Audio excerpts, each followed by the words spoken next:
தீபத்துக்கு என்ன பொருத்தம்னு எனக்கு தெரியல. நான் வந்து குத்துவிளக்கு ஏற்ற போறாங்கன்னா அந்த மாதம் தீபத்தை ஏற்ற போறோம்னு கிளம்பினேன்.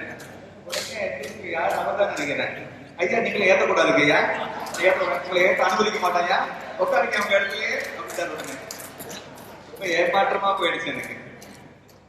பரவாயில்ல, தீபம் எப்படி நாள் வரும் உறுதியா நம்புறேன்.